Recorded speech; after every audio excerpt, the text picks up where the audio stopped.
Las lenguas originarias se abren paso en el cine. Y además, el MUAC continúa revisando su colección. ¿Qué tal, Laura? Muy buenas noches. Alberto Aranda, qué gusto estar contigo ya cerrando la semana. Ya es viernes. Con todo, con grandes contenidos que tenemos. Saludamos también con mucho gusto a Laura Regis en la interpretación de lengua de señas mexicana. ¿Y con qué comenzamos, Alberto? Vámonos con esta noticia. La narradora y periodista Elena Poniatowska-Amor es merecedora de un nuevo galardón. A través de su cuenta oficial de X, antes Twitter, la escritora Elena Poniatowska agradeció la obtención del premio Ernesto Cardenal 2024 en la categoría de literatura que le ha concedido la Fundación Internacional que custodia la obra y legado del ilustre poeta nicaragüense. Se trata de un reconocimiento relativamente joven, pues fue instaurado en el año 2021, en el primer aniversario del deceso del escritor Ernesto Cardenal.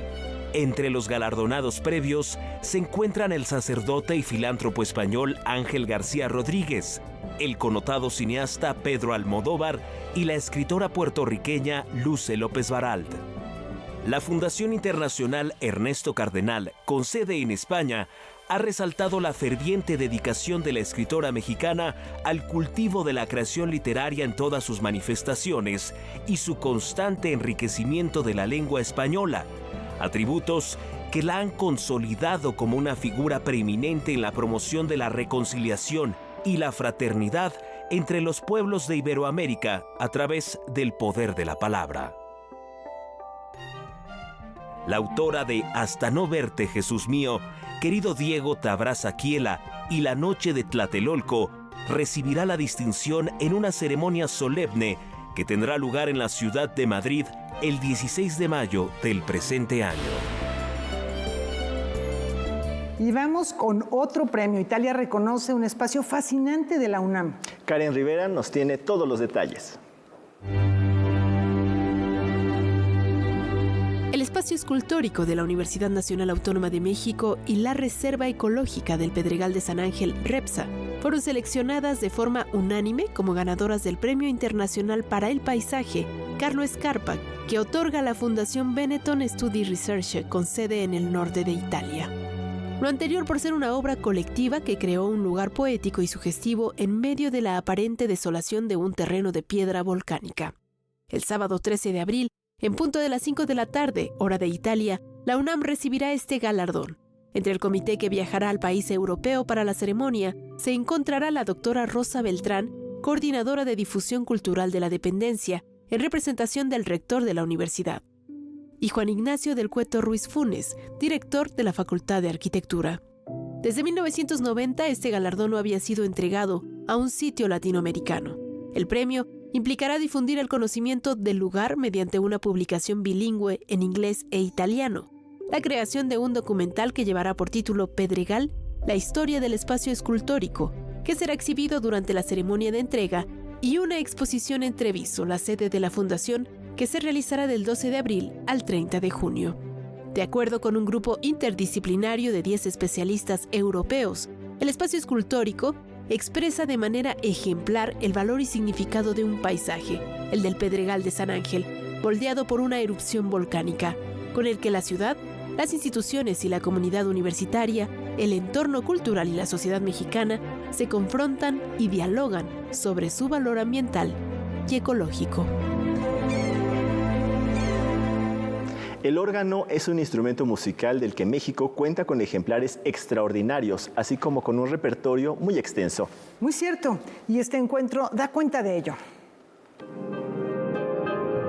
Creado en 1966 por iniciativa del compositor michoacano Alfonso Vega Núñez, el Festival Internacional de Órgano de Morelia se precia de ser considerado el primer festival cultural de América. Si no ocurre ninguna sorpresa, en el mes de octubre cumplirá 58 años ininterrumpidos de difundir la música organística. Aunque aún faltan 5 meses, el encuentro artístico ha decidido comenzar a calentar motores rumbo a su próxima edición con un par de conciertos en el Palacio de Bellas Artes que tendrán lugar el 19 y 21 de abril en una colaboración especial con la Orquesta Sinfónica Nacional. De manera muy especial es el centenario del natalicio del fundador.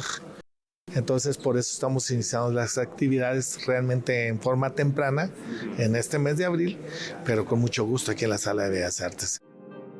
Los conciertos contarán con la presencia del organista titular de la Basílica del Sagrado Corazón de Montmartre en París, Gabriel Margeri, quien interpretará junto a la agrupación musical más representativa del país, la Sinfonía número 1 de Félix Alexandre Guilmant. Es una obra majestuosa, con unas sonoridades realmente espectaculares entre la orquesta y el órgano. Después del intermedio tendremos la Sinfonía número 4 de Brahms, que se enmarca dentro de nuestro propio ciclo de Brahms titulado Expediente Brahms, donde estamos haciendo todas las sinfonías de este compositor en esta temporada. En el mes de julio, en la antesala de los Juegos Olímpicos, el Festival Michoacano viajará a París.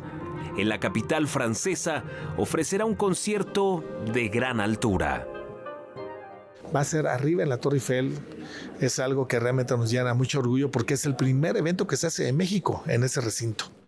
Ahí vamos a tener la participación ya confirmada de la Orquesta de la Sorbona de París, la universidad más prestigiada. El Festival Internacional de Órgano de Morelia Alfonso Vega Núñez se llevará a cabo del 4 al 11 de octubre en la llamada ciudad de la Cantera Rosa, teniendo como sede la Catedral de Morelia con su órgano monumental de 4.600 flautas. El concierto inaugural contará con la participación del tenor Fernando de la Mora y del organista titular emérito de la Capilla Sixtina, Juan Paradel Solé. Noticias 22, César H. Meléndez. Pedro Meyer inicia una ambiciosa serie de presentaciones editoriales. Conozcamos la primera estación de un viaje que inició hace 40 años. Escribí solo 2 párrafos en mi aplicación para la beca de la Fundación Guggenheim. Palabras más, palabras menos, estos decían: México ha sido fotografiado por estadounidenses hasta por debajo de las piedras, y ahora yo, como fotógrafo, quiero devolverles el favor. Es así como cuenta Pedro Meyer que se hizo beneficiario del tan disputado subsidio para profesionales avanzados. Con el financiamiento, pudo conocer diferentes ciudades del país vecino. En 1984 visitó Yuma, en Arizona. Se enteró el director de fotografía de la universidad local, que no es universidad, es más bien college, y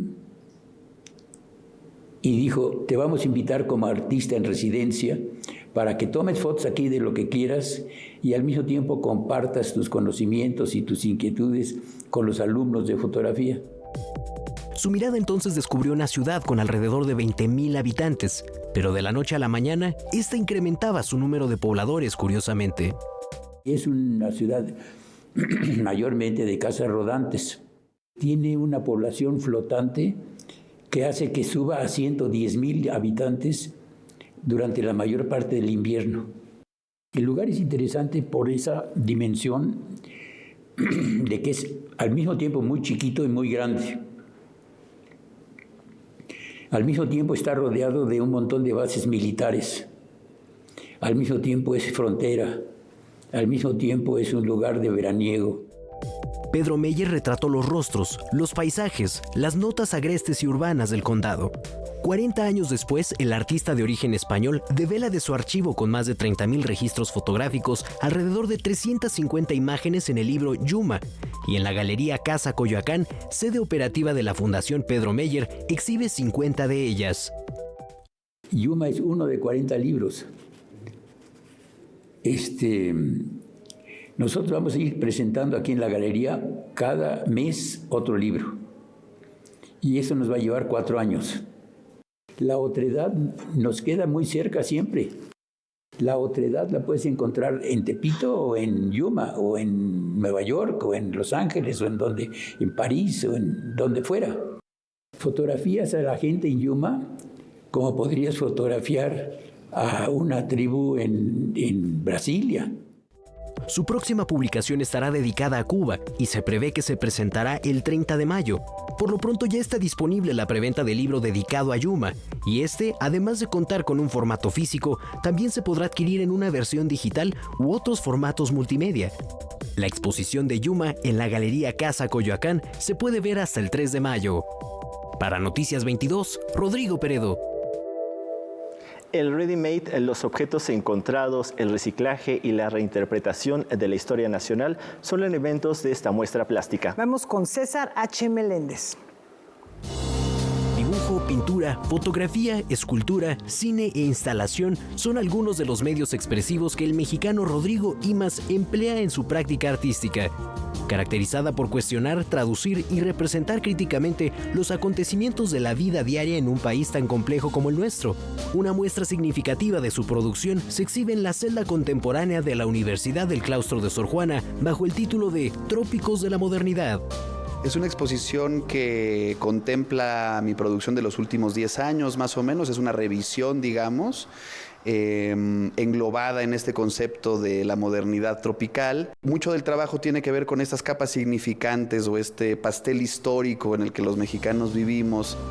Conformada por 25 piezas creadas en diferentes soportes y formatos, la exposición está dividida en dos partes. La primera presenta un conjunto de esculturas donde el sentido utilitario de objetos cotidianos se ve trastocado, dejando ver la influencia de Marcel Duchamp y la práctica del ready-made en la obra del artista. La segunda parte ofrece una relectura crítica a ciertos íconos prehispánicos y símbolos nacionales. Son piezas que en general se les hace un gesto, tienen un gesto que las modifica en términos de su sentido, pero que son objetos que ya existen en el uso común en el día a día de nuestra vida cotidiana. También resuena una especie de deconstrucción nacionalista que propongo en la exposición. Hay varias referencias como al lábaro patrio, a los íconos mexicanos, a la construcción de la identidad del mexicano. La exposición podrá visitarse hasta el 15 de junio en la celda contemporánea de la Universidad del Claustro de Sor Juana. La entrada es gratuita. Con información y texto de César H. Meléndez, Noticias 22. Nos hizo escuchar el tañido de una flauta. Y nos presentó al Mago de Viena.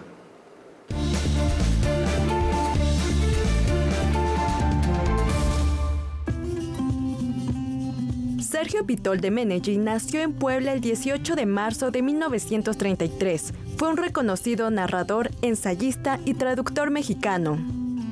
Estudió Derecho y Letras en la Universidad Nacional Autónoma de México. Residió y trabajó en Roma, Barcelona y Varsovia dedicándose a la traducción. A partir de 1960 se desempeñó como director de Asuntos Culturales de la Secretaría de Relaciones Exteriores, director de Asuntos Internacionales del Instituto Nacional de Bellas Artes y embajador en Checoslovaquia. Trabajó en las editoriales Novaro, Oasis y Seix Barral. Colaboró en la Revista de la Universidad de México, la Revista de Bellas Artes y La Palabra y el Hombre, entre otras. Sus novelas reflejan un estilo que, mediante un humor refinado y mordaz, ofrecen una mirada de la realidad. Merece mencionarse algunas de sus obras como El desfile del amor, Domar a la divina garza y La vida conyugal. De sus volúmenes de cuentos destaca Nocturno de Bujara de 1982, con el cual obtiene el premio Javier Villaurrutia. En 1973 recibió el Premio Nacional de Novela de Limba. En 1984 el Premio Herralde de Comedia en Barcelona. Y 3 años después le fue otorgado el Gran Premio de la Asociación de Cultura Europea de Polonia. Asimismo, fue condecorado por el gobierno de Polonia y en 2005 recibió el Premio Cervantes por toda su trayectoria. Sergio Pitol falleció en Jalapa el 12 de abril de 2018 a los 85 años, por complicaciones de una afasia progresiva que padeció durante años. Para Noticias 22, Diana Obispo. Atención todas aquellas personas interesadas en estudiar las más innovadoras tendencias del circo. Se abrió la convocatoria para estudiar una de las 5 especialidades de la licenciatura en Artes Circenses Contemporáneas que imparte Circo de Mente. Esta es una formación profesional con validez oficial que es avalada por SEP y que es apoyada y que forma parte del sistema de educación artística superior de la Secretaría de Cultura de la Ciudad de México. Este programa busca formar artistas con competencias que les posibiliten enfrentar al ámbito profesional a nivel nacional e internacional a través de una de sus 5 carreras. Son la acrobacia de piso, el equilibrismo, las técnicas aéreas, el malabarismo y las herramientas del humor y clown. Además de tener la preparatoria terminada, los aspirantes deben contar con formación o experiencia previa. Es importante tener una experiencia previa del trabajo con el cuerpo. Puede ser desde cuestiones artísticas, obviamente de circo también, o incluso también deportivas, porque el arte circense se entrelaza también muchísimo con las actividades de alto rendimiento. El proceso de selección consta de 3 etapas. La convocatoria se encuentra disponible en las redes sociales y en la página web de Circo Demente. Ahí tenemos la convocatoria donde vienen justamente, bueno, pues estos requisitos y bueno, que es necesario inscribirse antes del 30 de abril. Esto es muy importante porque el 30 de abril cierra este proceso de inscripción. Estamos felices y les vamos a recibir con los brazos abiertos en esta nueva etapa, a esta nueva generación que se integrará a partir de finales de agosto de este año y que será pues la generación 2024-2025. Noticias 22, Óscar Cortés. La Fabrique Cinéma es una iniciativa de diversas instituciones de Francia para favorecer a los nuevos creadores de regiones como América Latina. Este es uno de los films seleccionados. Tiempos futuros de Víctor Checa se presentó en las salas mexicanas a principios de año, una película que se sitúa en una distopía donde el agua escasea y el padre de Teo ha inventado una máquina que podría generar un diluvio, una historia que, si bien es ficción, podría advertirnos de un futuro próximo. El cineasta peruano no deja de explorar la ficción en el cine y ahora trabaja en su nuevo largometraje, El Último Rey. Y es una película que habla básicamente sobre un personaje, un niño de 14, 15 años que se llama Martín Villar, que nace en el inicio de la República en un espacio, ¿no?, imaginado, ¿no? Y un día un forastero visita en una fiesta la casa y lo muerde en una especie de sueño a Martín. Martín se despierta sin saber realmente qué ha ocurrido y se empieza a dar cuenta que hay algo en él que está surgiendo como un impulso distinto. No puede comer la comida que siempre comía y empieza a sentir una especie de impulso hacia la sangre, hacia el cuerpo, ¿no? Después de morder a uno de sus amigos, Martín muere, pero revivirá en el año 2060 para enfrentarse a un mundo que ha cambiado por completo. Con esta película, aún en desarrollo, Víctor Checa participará en la 16ª edición de la Fabrique Cinéma del Instituto Francés, del 14 al 25 de mayo, en el contexto del Festival de Cine de Cannes. Nos tomó cerca de 2 años de escritura, entender un poco el proceso, y en ese proceso para nosotros era importante tener, digamos, ciertos encuentros donde pudieran darle cierta visibilidad al proyecto, ¿no? Y uno de estos encuentros que surgió como una posibilidad, no, además que era dentro del marco de Cannes, que para nosotros era importante por la visibilidad que podía tener el proyecto en desarrollo. Los escenarios que ha construido Víctor Checa en el cine hasta ahora, si bien son imaginarios, podrían ser destinos de América Latina, una región que se entrelaza por su condición social, política, cultural, económica y medioambiental. A mí me pareció bien interesante cómo en tiempos futuros realmente partimos de algo muy particular de mi ciudad, de la ciudad donde yo he crecido, y cómo realmente, ¿no?, incluso lo vivimos ahora en la Ciudad de México, cómo esa problemática expandiéndose y haciendo eco en otros países de nuestra región. Y creo que lo mismo ocurre con El Último Rey, ¿no? Parte de algo bastante particular que tiene que ver con mi origen o el origen de mi familia en el norte del país. Es una forma de vincularnos, ¿no? Es una forma, creo, de vincularnos a nosotros como países. El Último Rey será producida por Candy Films, Cima Film y Kaluma Films. Víctor Checa espera terminar la preproducción en 2024 para rodarla en 2025. Para Noticias 22, Rodrigo Peredo. Y seguimos en el séptimo arte. Las lenguas originarias ganan terreno en el ámbito cinematográfico y este encuentro es prueba de ello. El día de hoy, el Festival de Cine Latinoamericano en Lenguas Originarias realizó la clausura de su 5ª edición, la cual tuvo como sede central Cusco, en el Teatro Pachacútec, ubicado en Machu Picchu, Pueblo. Este año, la programación incluyó más de 30 películas en competencia, narradas en 20 lenguas originarias de Latinoamérica. Tenemos diversas actividades, entre ellas talleres. Hemos desarrollado diversos talleres con niños, con jóvenes, con adultos, en lenguas originarias, talleres de dirección, de producción, de actuación. También tenemos un laboratorio que es el Originario LAC, que es un laboratorio para desarrollo de proyectos que hoy cierra, de proyectos de cortometraje y largometraje en lenguas originarias. El festival busca abrir una ventana al cine en lenguas originarias y dar voz y visibilidad a los pueblos indígenas y culturas ancestrales. Bueno, el objetivo principal es poder revitalizar nuestras lenguas maternas, no solamente del Perú, sino de Latinoamérica, ¿no? Y unirnos a través de nuestro cine, porque si una lengua muere, una cultura muere, ¿no? Una manera de sentir y ver el mundo. Podemos acceder a la gran variedad de películas de manera gratuita en la página web festivalcinelenguasoriginarias.com. También somos el único festival de Latinoamérica que se encuentra en el metaverso.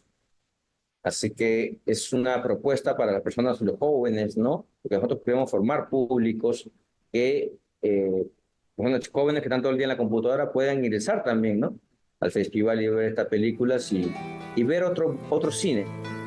El Festival de Cine Latinoamericano en Lenguas Originarias es un espacio dedicado a la preservación de las lenguas maternas y la cultura a través del séptimo arte. Para Noticias 22, Diana Obispo. Una historia de migración y barrio bravo se presenta en el Teatro El Granero. Centro Cultural de Bosque presenta Salón El Forastero, un homenaje a pachucos y rumberas. Con la autoría de Itziar Mena y la dirección de Alaciel González, esta puesta en escena narra la historia de Arturo Padrón, dueño del Salón El Forastero, y Brown, su socio y músico del salón, quienes contratan a Carmen, una inmigrante mexicana que está huyendo de su ciudad natal. La realidad de estos tres personajes converge y avanza en una situación muy dinámica, con bailes de salón, música en vivo y un barrio violento que busca ser desplazado por la fiscalía local. Nuestro tema principal es el sentido de pertenencia. Son estos tres personajes, principalmente Padrón, que su sentido de pertenencia está en el Salón El Forastero. Esta obra está ambientada en los 60s. El sentido de pertenencia de Carmen es con su familia y el sentido de pertenencia de Brown es con su mejor amigo Padrón. Entonces, pues vemos cómo se mezclan estas formas de pensar y pues eso lleva también a lo que uno tiene que hacer para defenderlo. La obra nos ayuda a visibilizar los estigmas, abusos y presiones que se vivían dentro de este grupo contracultural, aunque también nos recuerda que el pachuquismo pertenecía al baile y a la música. Por una parte, como esta cosa de ser como muy feliz, muy festivo, pero después te das cuenta de que esa felicidad, esa festividad también viene de una necesidad de poder confrontar o afrontar, ¿no?, una situación bastante complicada que tiene que ver con el desplazamiento, que tiene que ver con la discriminación, que tiene que ver con todo lo que sufrían, ¿no?, los pachucos o la gente latina en Estados Unidos por ahí de los 60s. Salón El Forastero se presentará del 4 al 21 de abril en el Teatro Granero Javier Rojas. Los jueves y viernes a las 8, sábados a las 7 y los domingos a las 6. Noticias 22, Mariano Sánchez. Ya saben qué hacer el fin de semana. Tomen nota, esta es la cartelera cultural.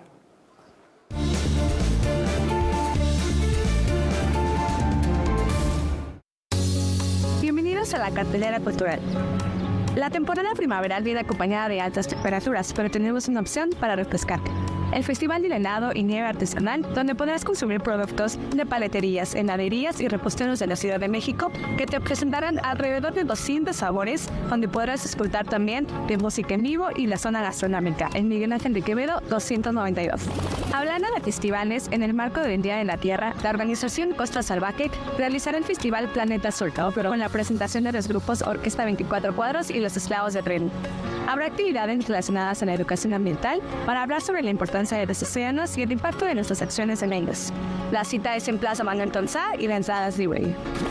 Por otro lado, si te gusta más la historia, el Museo Memoria y Tolerancia, a través de su exposición Anatang, Notas de Esperanza, homenajea a las víctimas del Holocausto y a los sobrevivientes que comparten sus memorias. Te recordamos que estará hasta el 30 de abril. Finalizamos con un evento muy esperado por los capitalinos, la visita a México de la banda indie rock Interpol, quienes ofrecerán un concierto gratuito en el Zócalo de la ciudad el próximo sábado 20 de abril.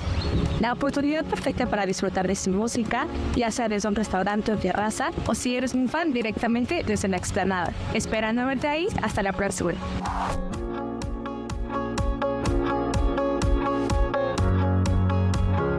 Sebastián Roas se presenta con su espectáculo Bolero Rock mañana sábado 13 de abril a las 19 horas en el Teatro Bicentenario Naucalpan.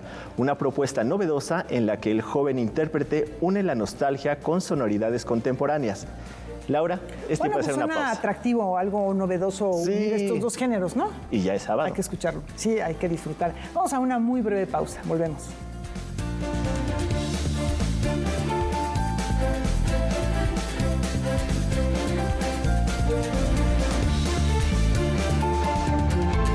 Hoy, la ciudad no funciona. La inseguridad, la falta de agua y un metro que se cae a pedazos.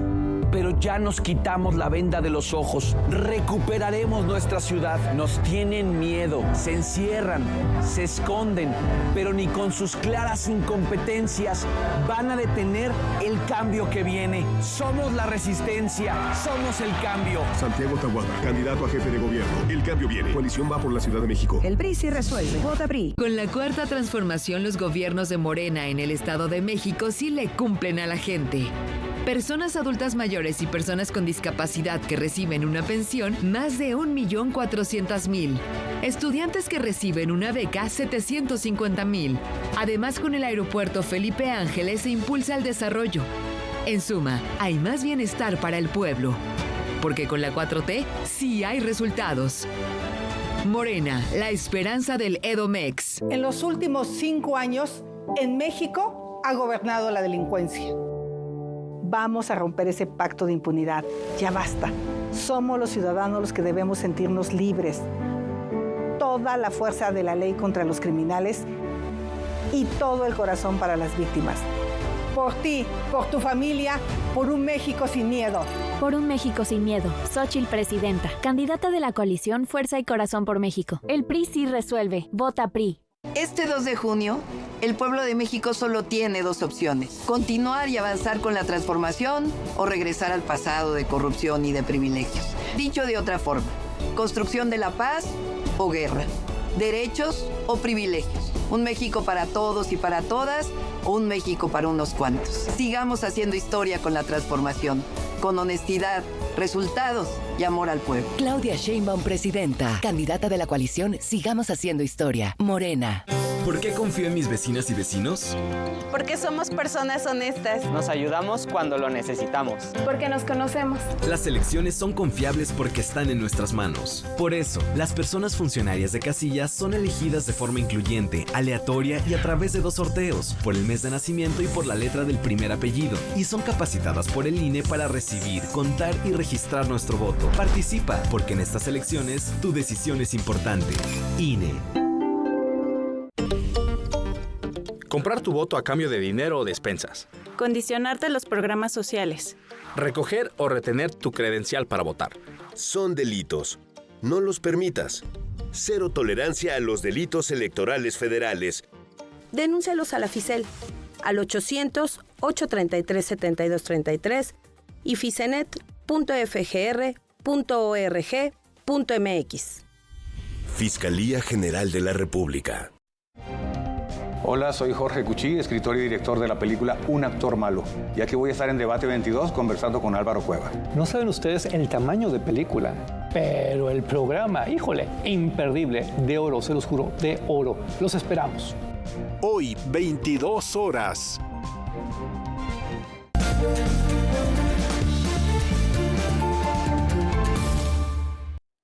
producciones de Canal 22 son reconocidas en la Muestra Nacional de Imágenes Científicas Múnich 2024. Les comento, en la categoría Magazine resultó ganador el programa La Oveja Eléctrica, dirigido por José Gordon, por nuestro amigo Pepe Gordon, con el capítulo Inteligencia Colectiva de la Ciencia frente a la Leucemia Infantil.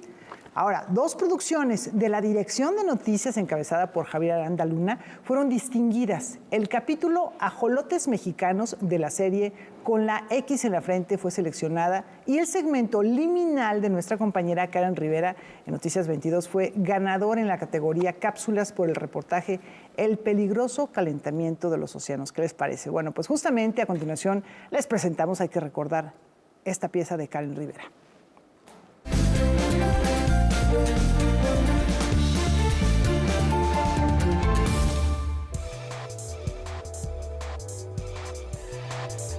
Los océanos del mundo alcanzaron el nivel más alto de temperatura de su superficie jamás registrada. 20.96 grados centígrados registró el Observatorio Europeo Copernicus en los primeros días de agosto. Un dato alarmante porque este aumento representa una amenaza directa para las formas de vida marina y porque estos ecosistemas modulan el cambio climático capturando el carbono generado por la actividad humana y producen la mitad del oxígeno del planeta. Vayamos al principio.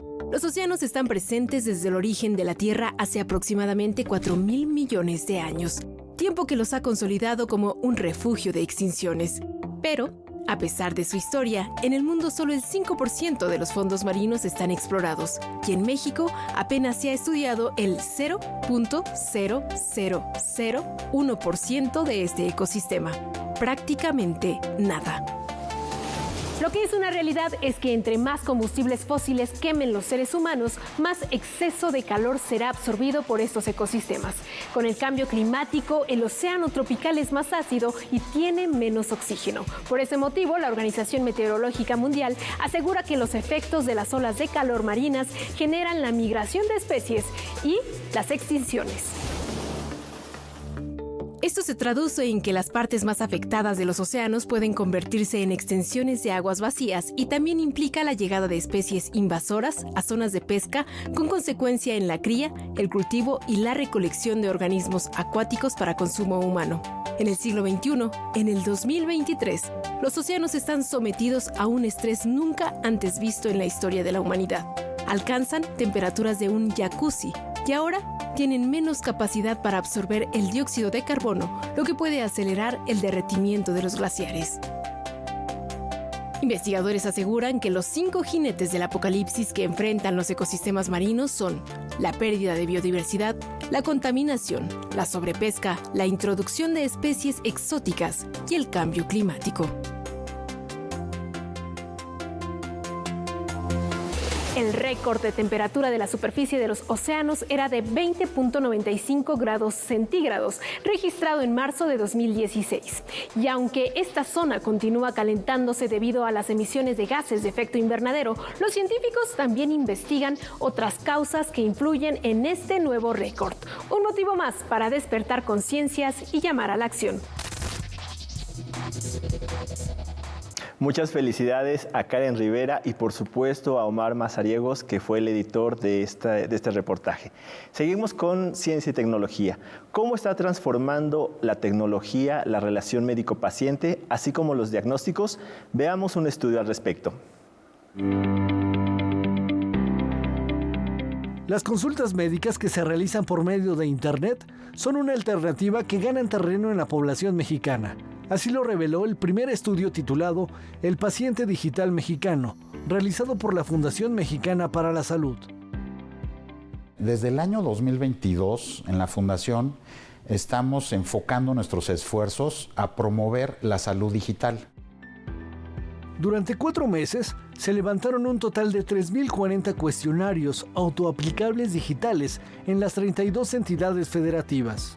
Los resultados sugieren que hay una nueva relación entre médico y paciente. Por ejemplo, el 57% de los entrevistados usaron mensajes de texto para consulta de salud. En primer lugar, son los canales de comunicación entre los pacientes y los médicos. Los 3 canales de comunicación son: el primero es mensajería instantánea, El segundo son videos, plataformas de videos, es decir, YouTube. Y el tercer lugar son redes sociales, es decir, Facebook. Otro resultado destacado fue que cuando un paciente tiene un síntoma, el primer medio de consulta es el teléfono y después la mensajería instantánea. Y lo que pide la gente que respondió en esta encuesta es que ellos necesitan un expediente clínico electrónico para poder vigilar, para poder monitorearse, para poder lograr un mejor cuidado de la salud, acompañados de su médico. Esta alternativa puede ser una herramienta poderosa para ofrecer atención de salud en entidades de difícil acceso, ya que el 80% de la población mexicana está conectada a Internet. Por lo tanto, este tipo de esfuerzos requiere el apoyo de todos. Requiere un marco jurídico, algunos cambios en la Ley General de Salud, requiere colaboración de las autoridades y trabajar todos juntos. Las autoridades, los pacientes, los médicos, las asociaciones de pacientes, los investigadores, para que la salud digital se convierta en un factor coadyuvante para la atención de la salud en México. El futuro ya llegó y tenemos que seguir impulsándolo. Noticias 22, Óscar Cortés. Ahora visitemos una de las salas favoritas del Museo Universum.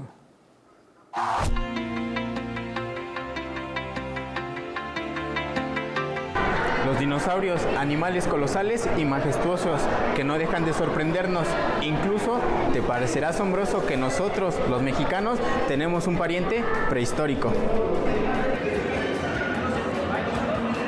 Mi nombre es Norma Angélica Corado Nava, soy curadora científica del área de museos y en particular soy curadora científica de esta sala de tesoros. Algo que también es interesante es saber que en México sí hubo dinosaurios, que hubo grandes reptiles, que hubo representación de todos los grupos y bueno, pues lo que hacemos es decirle a la gente cómo se veía Coahuila durante el Mesozoico, que no se lo imaginan. Triceratops es un dinosaurio que además fue muy abundante en la zona de Coahuila, por eso se le llamó así como el estado, para que fuera muy representativo. Vivía cerca de los arroyos, es una especie herbívora, un dinosaurio, tenía muchos colores y algo de lo que nos sentimos muy orgullosos particularmente aquí en Universum es de nuestro mural, una ilustración científica, cómo se veía Coahuila en ese momento. Los invitamos a que vengan a esta sala, conozcan el principio del Mesozoico, venir a conocer el mural, pueden venir a conocer el T-Rex, hay algunas actividades aquí que se hacen dentro de la sala que ayudan a que entiendan cuáles son los procesos de fosilización, porque es muy importante.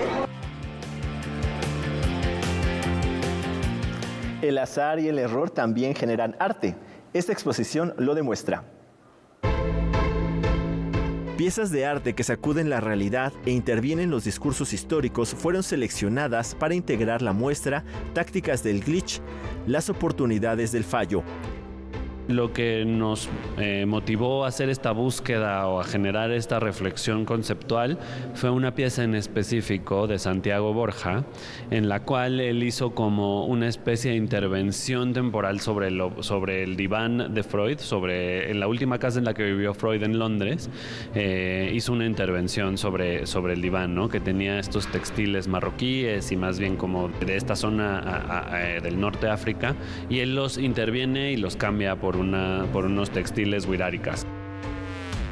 El glitch es un error en la programación que muchas veces resulta ser fortuito. Tomando como referencia esa idea, las piezas que presenta el MUAC juegan con la realidad y la ficción para presentar una posible realidad. Son muy claros de sí hacer intervención sobre un hecho histórico, y otros son más bien reflexiones de cómo se construye la historia, qué tipo de fallas hay, ¿no? En las subjetividades de quien habla, de quien escribe, de quien observa, de quien mira, y también hay mucho humor. La exposición está integrada por piezas de Camel Collective, Santiago Borja, Leandro Katz, Gabriel de la Mora, Melquiades Herrera, José Dávila, Rubén Gutiérrez y Jorge Satorre. Tenemos la pieza de Rubén Gutiérrez, tenemos acá que son unas fotografías como de estos depósitos de agua enormes en Cuba, en La Habana, y él al hacer este gesto de hacer de borrar los soportes, las columnas sobre las que se soportan, como que luego cambia el significado de la imagen, y de algún modo eso también es un anote crítico sobre un apunte sobre un poco la política en Cuba, las políticas socialistas, las políticas también, y cómo eso hoy parecen unas ruinas de cierto mundo también ficcional, pero parecen casi también salidas de una película de ciencia ficción. José hace como una selección en la cual hace unos recortes de hitos del ambiente urbano en la ciudad de Guadalajara y también como hitos arquitectónicos de la historia del arte, para decir como cuando borra sus siluetas, qué es lo que aparece, como qué es lo que reconocemos, y un poco como que rellenar esas borraduras también como con las proyecciones. Noticias 22, Alberto Aranda. Pasó a la historia del cine por sus personajes en películas de terror y fantasía. Hoy se anunció el fallecimiento de la actriz Lorena Velázquez. La noche de ayer se dio a conocer el lamentable deceso de la actriz mexicana Lorena Velázquez, figura destacada del medio cinematográfico desde los años 60. Su participación en producciones como La nave de los monstruos y Las lobas del ring, así como la serie de películas de culto que protagonizó junto a El Santo, la convirtieron en la reina indiscutible del cine fantástico y de ciencia ficción en nuestro país.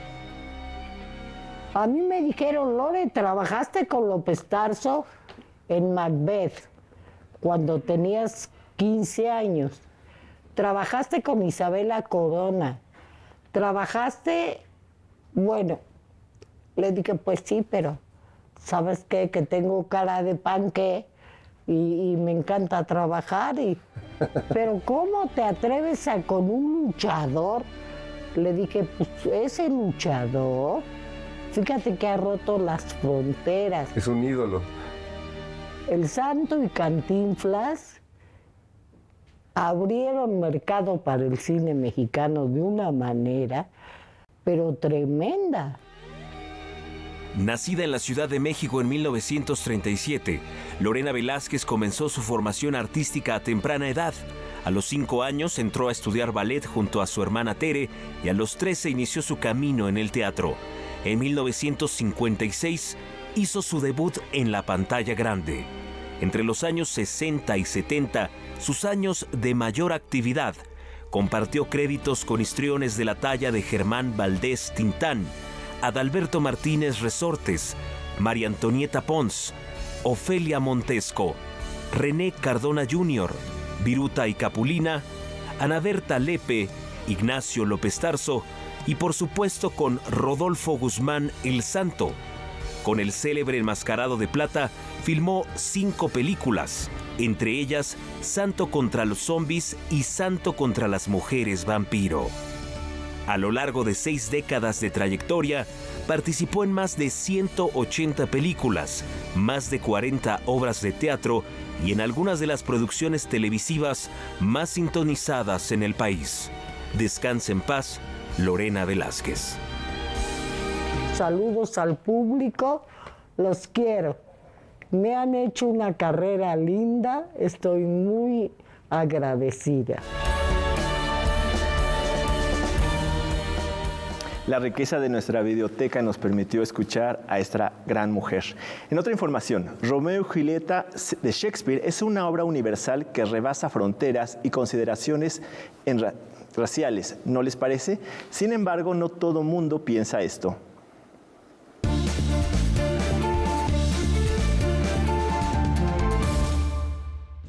La famosa obra de Shakespeare, Romeo y Julieta, será montada nuevamente en mayo en el Circuito Teatral de Londres. Sin embargo, esta vez el odio racial se ha hecho presente, debido a que el papel de Julieta Capuleto será interpretado por Francesca Ameguda Rivers, actriz afrodescendiente de origen británico-ganés. Los responsables de la puesta en escena han denunciado una gran cantidad de deplorables insultos racistas contra ella.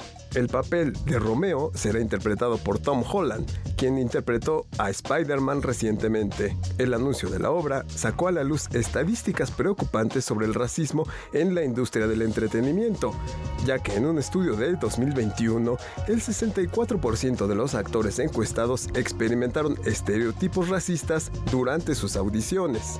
En tanto, el 55% enfrentó comportamientos racistas en su lugar de trabajo. Esta reacción recuerda a otras manifestaciones negativas que se han presentado en años recientes, como la que suscitó la película La Sirenita, donde la protagonista era afroamericana, o el propio Spider-Man de origen puertorriqueño, así como la producción live action que presenta a una Blancanieves latina. Noticias 22.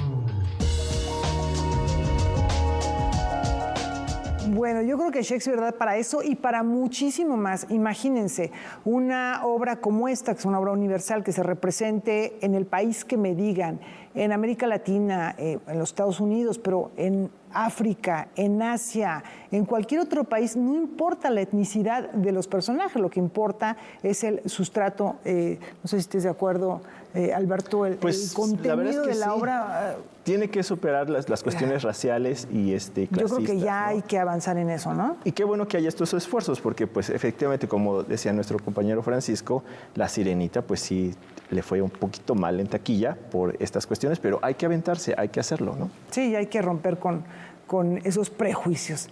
Y bueno, también les comentamos que Javier Pérez Siller va tras los pasos del porfirismo mediante una investigación que devela aspectos poco estudiados de aquella etapa histórica. Veamos. El investigador mexicano Javier Pérez Siller está convencido de que la fiscalidad es un observatorio para el historiador. Contrario a lo que pudiera pensarse, no se limita a los impuestos ni a aspectos meramente económicos, jurídicos y administrativos, sino que revela un complejo entramado de relaciones. Es con esta premisa que ha emprendido la tarea de escribir la trilogía Fiscalidad y Poder en el Porfirismo, con la que busca explicar los claroscuros de este periodo de nuestra historia y descubrir las profundas fallas que propiciaron la caída del régimen. Muchos reconocen que durante este periodo hubo un gran crecimiento económico sostenido, se consolidó un poder muy longevo y además se modernizó el país. Pero ante estos grandes logros, tenemos un periodo de una revolución. Entonces, si muchos son nostálgicos de este periodo y muchos quisieran que regresara un personaje como él para dirigir el gobierno con una mano muy firme, pues nos preguntamos qué pasó, algo andaba mal ahí. Y es esta pregunta la que yo me hago en la trilogía. Recientemente, el doctor Pérez Siller presentó el segundo volumen de la trilogía titulado Fiscalidad y Milagro Porfirista, Crecimiento sin Desarrollo, una coedición del Instituto Nacional de Estudios Históricos de las Revoluciones de México y el Instituto de Ciencias Sociales y Humanidades de la Benemérita Universidad Autónoma de Puebla. Y el objetivo de este volumen es ver cómo la política de impuestos va a favorecer el crecimiento económico y va a favorecer también una serie de desequilibrios y contradicciones estructurales y sociales que se van a expresar en la Revolución Mexicana. El doctor Pérez Siller nos ha adelantado que el tercer y último libro de este esfuerzo académico llevará por título La hegemonía de los financieros en México, la otra dictadura del porfirismo. Por lo pronto, la segunda entrega puede adquirirse en formato físico en la librería Salvador Azuela del INERM. Noticias 22, César H. Meléndez. Y esta muestra fotográfica accesible digitalmente nos ofrece imágenes fascinantes de mediados del siglo XX en México. Hoy se inauguró la exposición digital Una memoria sensible de México, donde se muestran las fotografías de Ruth D. Lechuga, quien fue una mujer de origen austriaco que huyó de su país natal a causa del nazismo e incursionó como fotógrafa e investigadora al capturar sus primeros años y exploraciones en México. Hay fotografías de sitios arqueológicos, de arquitectura, de paisajes. Son fotografías de principios de los años 50 y en los demás núcleos temáticos vamos a poder ver fotografías que tienen más que ver con su labor como promotora y coleccionista e investigadora del arte popular mexicano. Son fotos que documentan el trabajo de artesanos y artesanas, las técnicas, los procesos de trabajo y también las festividades de las comunidades que visitó.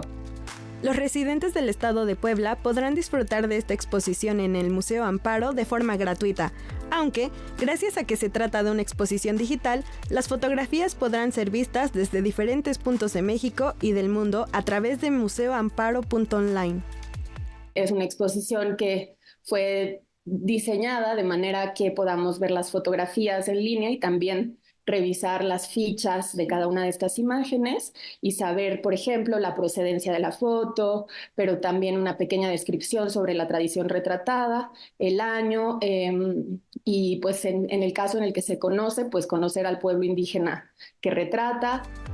Así que si desean conocer el México de los años 50, combinado con una perspectiva deseosa de explorar, podrán disfrutar de esta exposición a partir de hoy y hasta el 12 de octubre. Para Noticias 22, Elizabeth Cruz. Este cortometraje llega en un momento en el que la labor periodística está en la discusión pública. Veamos. Y el 2 de enero del 2015. El secuestro de un periodista. Lastimosamente es una triste realidad. La libertad de prensa está siendo amenazada desde hace muchísimos años. Y parece ser que no cambia y lastimosamente todos los periodistas y ejercer en México como periodista es una profesión bastante riesgosa y peligrosa. Moisés Sánchez manejaba un taxi para financiar su periódico, pero fue secuestrado, torturado y asesinado. De todo eso da cuenta el cortometraje El último viaje.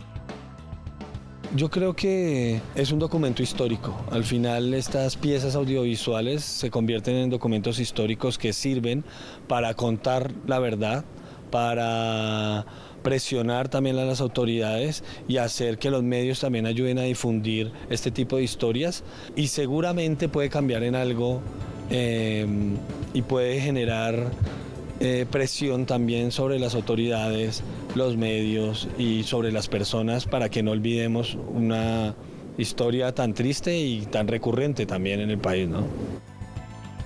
La finalidad de esta producción es pedir justicia, pero también que no se olvide el asesinato de Moisés Sánchez. Las autoridades jamás dieron claridad sobre el caso ni procesaron culpables y sigue impune el caso. Y su hijo, Jorge Sánchez, ha estado, digamos, denunciando durante todos estos años la desaparición, secuestro y asesinato de su padre y no ha tenido una respuesta clara aún sobre los autores, tanto intelectuales como materiales, pero existen varias pruebas y pues el caso sigue abierto y sin encontrar, digamos, culpables. Noticias 22, Alberto Aranda. Artículo 19 señala que desde el 2002 han sido asesinados más de 160 periodistas en México. ¿Cómo ves, Laura?